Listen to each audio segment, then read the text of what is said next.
Nova Estela Ciência e Debate, um programa da TV PUC São Paulo, um programa gravado semanalmente nas lindas instalações do MIS, Museu da Imagem e do Som de São Paulo. É um museu que vem ganhando muito público nos últimos anos e que, além das exposições, abre também um espaço para o debate sobre a ciência, sobre a tecnologia, numa parceria com a PUC São Paulo e com o tradicional Nova Estela. A cada semana nós trazemos um convidado especial, às vezes alguém da própria PUC, do nosso programa de História da Ciência, e também convidados de outros estados, como hoje, nosso querido Eliseu Reateg, professor da Faculdade de Educação da Universidade Federal do Rio Grande do Sul, professor permanente do programa de pós-graduação da Informática na Educação, também da Federal do Rio Grande do Sul.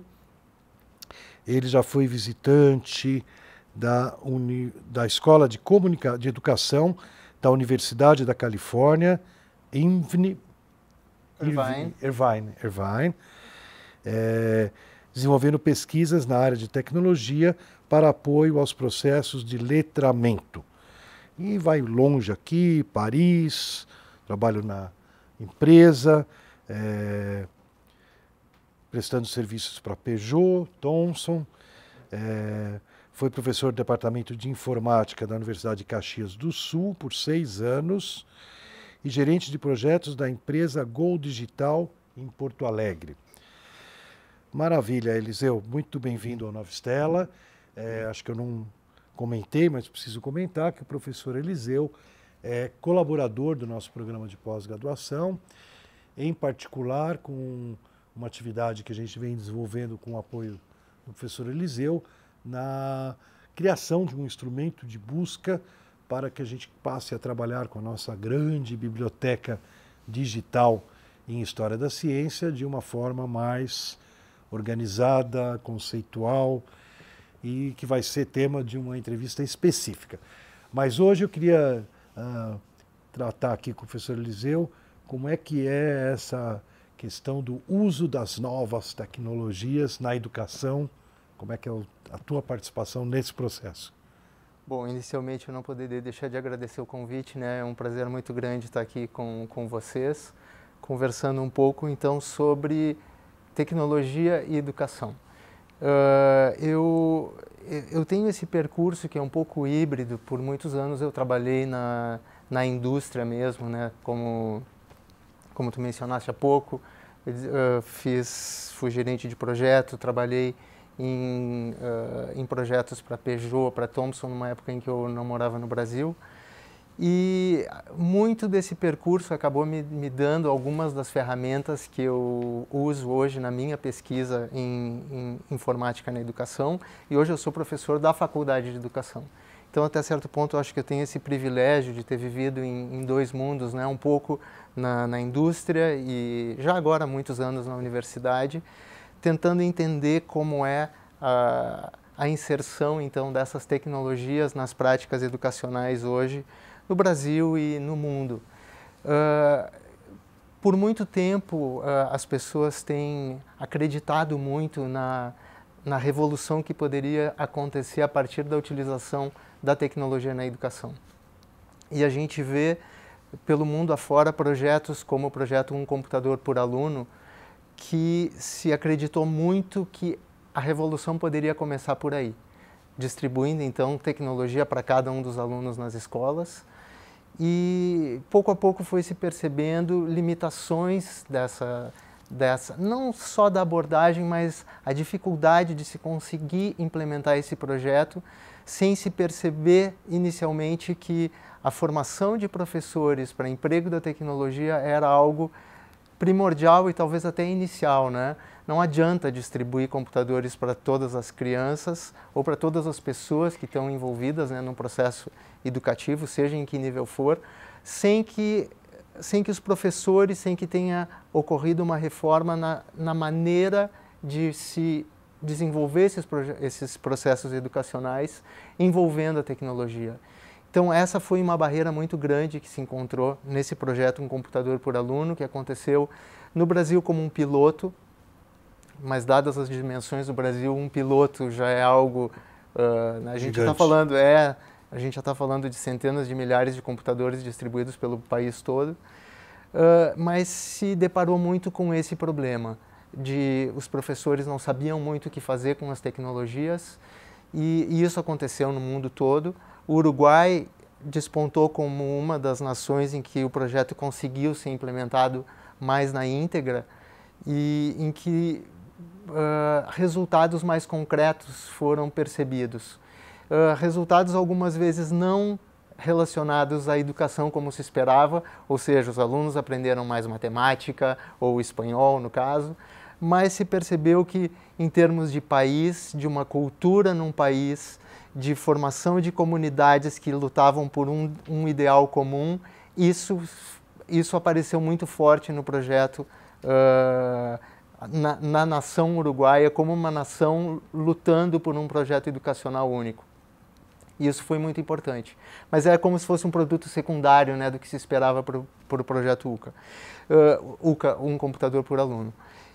E acho que hoje já se percebe o quanto essa formação de professores ela é primordial quando se está pensando em tecnologia na educação. E não adianta entregar a tecnologia sem que se saiba exatamente como ela deve operar. E principalmente compreender de que maneira a tecnologia ela deve favorecer a autonomia do aluno.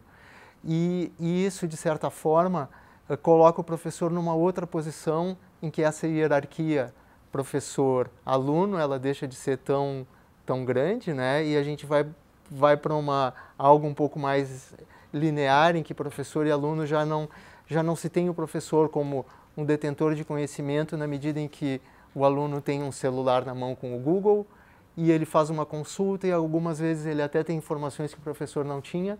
E o professor, na verdade, tem que conseguir entender isso e colocar isso na sua prática de uma maneira mais natural, confortável. Isso não tira dele uma autoridade e a posição dele como professor, mas muda um pouco a dinâmica com que as coisas têm que acontecer dentro da sala de aula, dentro de um espaço educacional.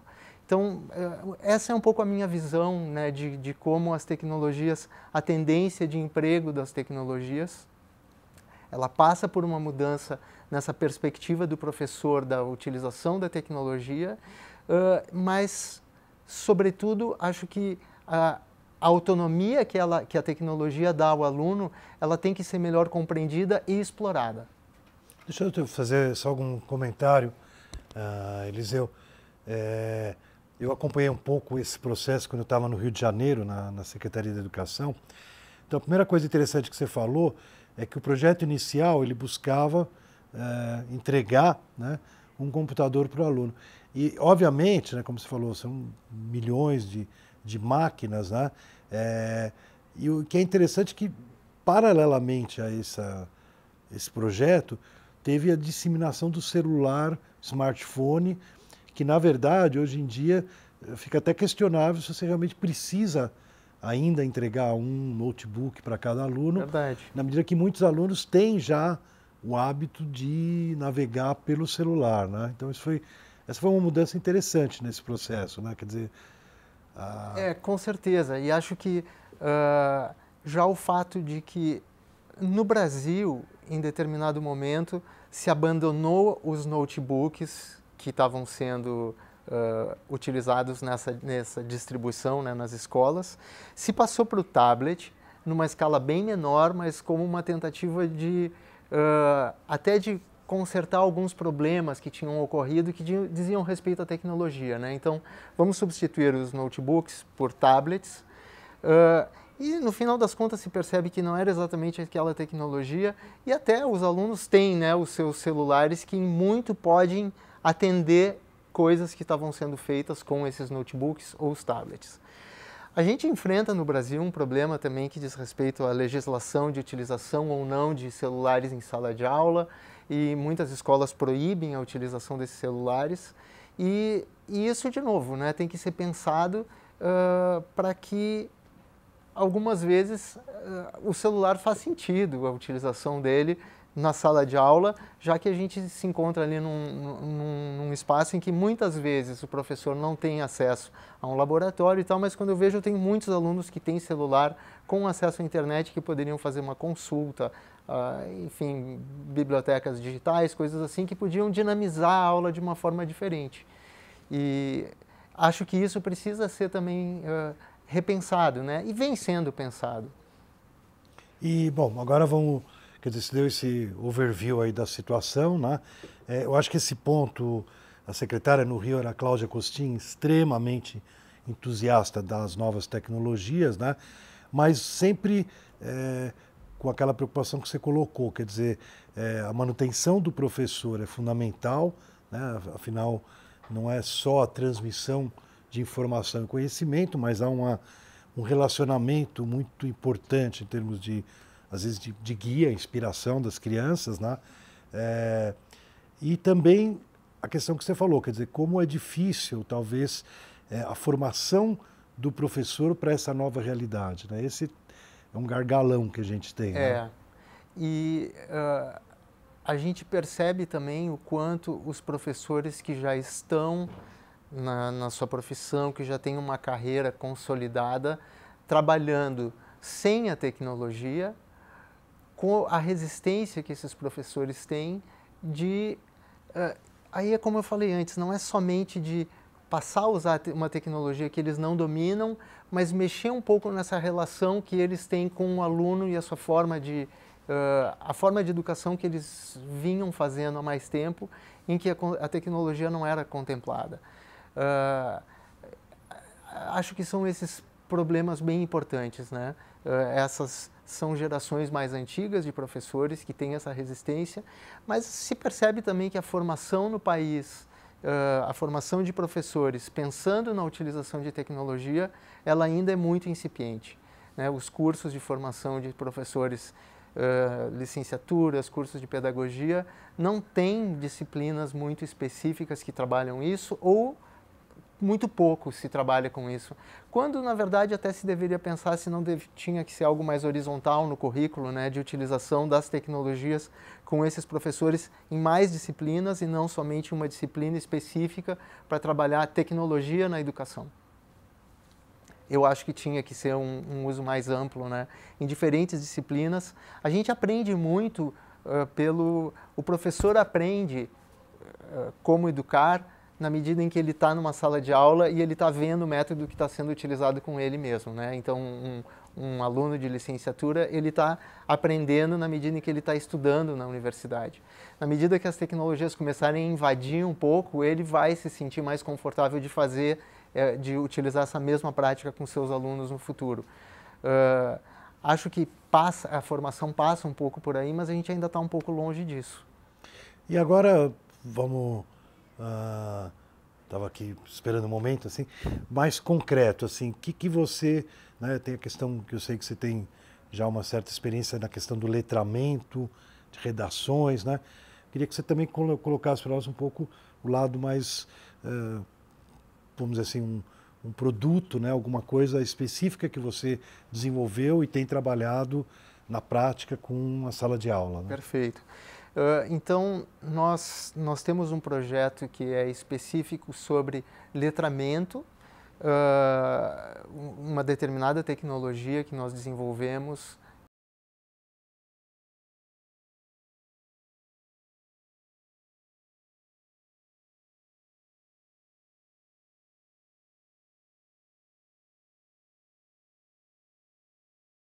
A mesma tecnologia, a gente utiliza ela para apoio a práticas de leitura e escrita em outros níveis. Então, já não estamos falando de alfabetização de crianças, mas estamos falando, por exemplo, em apoio à escrita acadêmica, com alunos no ensino superior.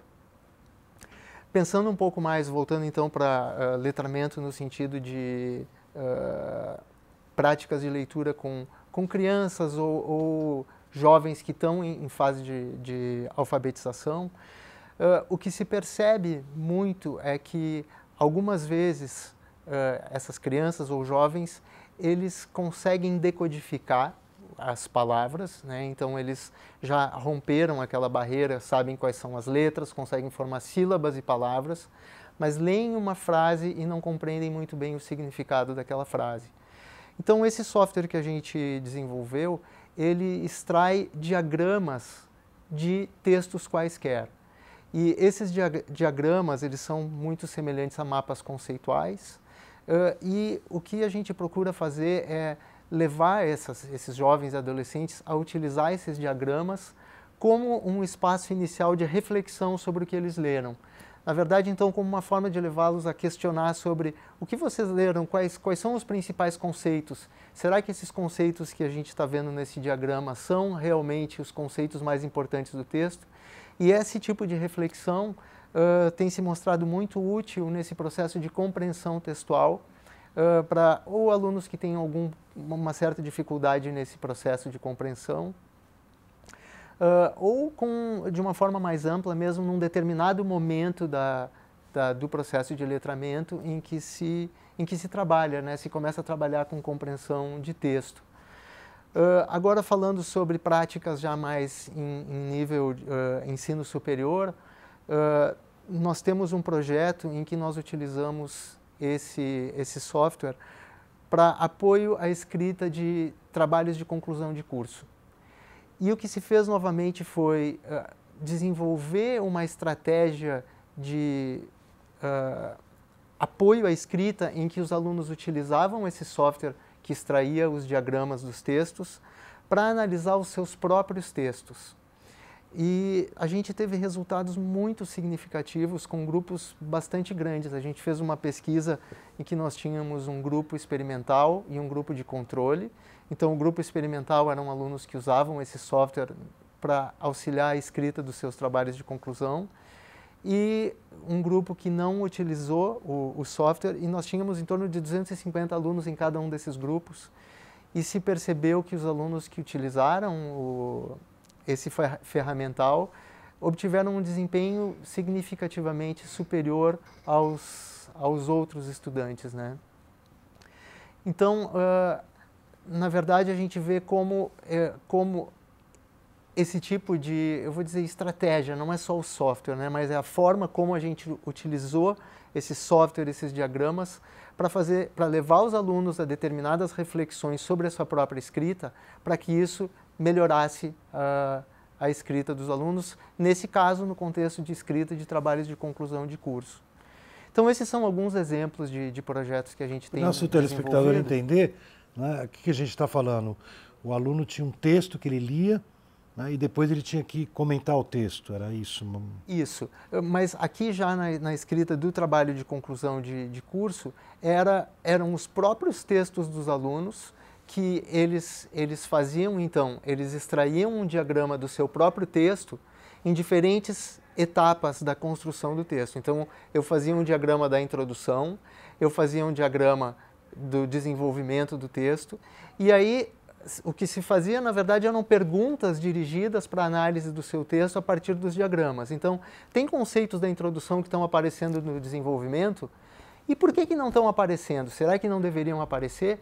Então, é um processo, a gente sabe que quando a gente constrói um texto, né, um TCC ou um projeto, coisas que a gente fala na introdução devem aparecer no desenvolvimento, talvez tenham que ser retomadas na conclusão, algumas vezes não. Mas o fato de questionar os alunos sobre isso e fazer eles pensarem sobre isso, fazia com que enriquecia os próprios textos. Muitas vezes eles percebiam que os textos não estavam tão bem construídos quanto eles imaginavam. Então foi um processo bem... Eu estava comentando como a tecnologia pode auxiliar os alunos a melhorar sua autonomia num processo educacional. E aqui era o aluno trabalhando com a máquina apoiando o aluno na melhoria da sua escrita, aqui de um trabalho de conclusão, sem uma necessária intervenção de um professor fazendo esses questionamentos. E aí, claro, a gente consegue escala, né? Na medida em que eu tenho a máquina auxiliando os alunos a fazer isso, eu consigo trabalhar com 300 alunos, como era no caso, né? Eu falei 250, né, num grupo experimental, mas se consegue fazer esse tipo de estratégia porque eu não preciso necessariamente da intervenção de um professor lendo o trabalho de cada aluno e fazendo esse tipo de análise. Um pequeno parêntese, de forma alguma eu quero dizer que o professor tem que estar fora do processo educacional. Jamais seria eu a dizer isso. O professor, ele é uma peça fundamental, mas para muitas tarefas, dar autonomia para o aluno e dar um ferramental que auxilia o aluno a desenvolver atividades sozinho também é algo muito importante. Legal. E essa experiência aconteceu onde? Lá na universidade? Aconteceu na universidade. É uma aluna de doutorado que está terminando o doutorado dela agora. Eu trabalho num programa que é interdisciplinar, então nós trabalhamos com informática na educação, temos alunos de muitas áreas distintas, né? No caso, a aluna, ela é da área de educação e, naturalmente, nós tínhamos uma equipe de pessoas programando, desenvolvendo esses sistemas que eram mais da área de tecnologia. E ela utilizou esse ambiente que foi desenvolvido em uma faculdade no interior do Rio Grande do Sul, em que os alunos, então, que trabalhavam na escrita dos seus trabalhos de conclusão, se conseguiu esse número bastante grande de alunos, em que um grupo utilizou a ferramenta e outro grupo não utilizou. E a avaliação foi feita pelos professores dessa faculdade? Foi feita pelos professores dessa faculdade, mas a gente teve um cuidado grande para que as avaliações, quando eu digo que o grupo que utilizou a ferramenta teve um desempenho melhor, a gente teve o cuidado para que todos os trabalhos fossem de ambos os grupos, né? Grupo experimental e grupo de controle, que os trabalhos fossem revisados, fossem analisados com uma grade com critérios bem específicos para tentar homogeneizar essa avaliação e fosse feito às cegas. Então, os professores não sabiam o nome do aluno e não sabiam se esse aluno vinha de grupo experimental ou grupo de controle. E essa foi uma forma de transformar, né, a análise desses dados de uma forma mais ou menos isenta. E tem alguma aplicação fora do ambiente universitário, digo, na rede pública fundamental, o ensino médio? Sim, valeria a pena? Sim, nós temos, no meu grupo de pesquisa, a gente tem projetos que a gente desenvolve também junto às escolas. Eu comentava anteriormente que algumas vezes tem até coisas que acontecem que eu não fico sabendo, né? Fico surpreso. Nossa, que interessante, estão usando. Só procura o SOBEC por aí. Isso, SOBEC com K e vai embora. Eu sei que no colégio de aplicação lá do Rio Grande do Sul tem alguns professores que utilizam a ferramenta em algumas atividades que muitas vezes fogem dessas atividades de escrita, né? Que são, enfim, como a ferramenta se adapta a qualquer ela não funciona em um domínio específico, não é somente para textos de ciências ou textos de história, o que seja, né? A gente pode trabalhar, a gente está falando aqui de qualquer domínio do conhecimento, então as pessoas acabam utilizando mesmo em domínios muito distintos. Mas para falar com mais propriedade sobre alguns exemplos, eu vou puxar alguns exemplos desenvolvidos ali pelo pessoal no meu grupo, né? Então, nós tivemos um projeto que foi realizado com ensino de ciências, em que se buscou verificar como a ferramenta auxiliava os alunos na construção de determinados conceitos de ciência. E aí, de novo, né, era a ferramenta que extraía esses diagramas, esses grafos, a partir de textos de ciências que eram fornecidos pela professora, e através de questionamentos em cima desses diagramas, alguns alunos que usaram a ferramenta, se conseguiu perceber como eles conseguiam fazer essa construção de conceitos para eles, né, de uma forma um pouco mais consistente, mais elaborada e aprofundada do que alunos que usavam outros métodos mais tradicionais. Em outro exemplo, e aí voltando um pouco ao letramento, nós utilizamos também essa ferramenta em um projeto com alunos que tinham algumas dificuldades de leitura e escrita já no ensino médio. Que é muito comum. Que é muito comum, e esse projeto iniciou, na verdade, a gente apostou muito que essa podia ser uma contribuição grande dessa ferramenta. A gente sabe que existem muitos alunos que chegam no ensino médio e não desenvolveram ainda essas habilidades de leitura e escrita como deveriam. E isso acaba prejudicando não somente esses alunos, não somente em português, né, mas prejudica em tudo. O aluno não consegue compreender um enunciado em matemática, né, ou um pequeno texto em história, ou o que seja, por uma deficiência muito fundamental. Então, nós trabalhamos especificamente com um grupo de uma escola que já era um grupo que estava trabalhando com estratégias de leitura e escrita, especificamente por esse problema. Então, esse grupo já tinha sido, eles já trabalhavam num laboratório com uma professora para desenvolver, então, um pouco melhor essa área. E a gente levou a ferramenta e, de novo, nós conseguimos resultados muito interessantes com o emprego desses diagramas, novamente como forma de levar os alunos a determinadas reflexões sobre os textos que eles liam. E esse que grau que é esse de ser secundário? Isso, ensino secundário. Que é um espaço extremamente propício, né? Porque os jovens estão ficando cada vez mais plugados e, ao mesmo tempo, cada vez com mais deficiências também. Pois é, é. Tivemos recentemente resultados aí de pesquisas do Enem não muito boas, também. né? Sim, resultados do Enem que são sempre preocupantes, né? Resultados que mostram que a gente vai sempre esperando melhorias no ensino, nos resultados, e esse ano, há poucos dias saíram resultados do Enem que não foram muito animadores. Eliseu, eu vou te interromper, nós estamos chegando ao final do programa, né? O tempo da televisão é rapidinho. E acho que foi bastante importante a tua apresentação, e vou colocar aí à disposição do nosso telespectador. Nova Estela está no YouTube, então vai para o planeta, para qualquer lugar, né? Para as pessoas que se interessarem, né? No SOBEC, um K no final, né? É a ferramenta que o professor Eliseu e sua equipe lá em Porto Alegre, né, tem desenvolvido para dar um up aí na nossa educação. Nova Estela, sempre lembrando das estrelas que surgiram do céu lá na Renascença, que novas estrelas apareçam também no 21, aqui no novo século e milênio, e possam nos iluminar na educação.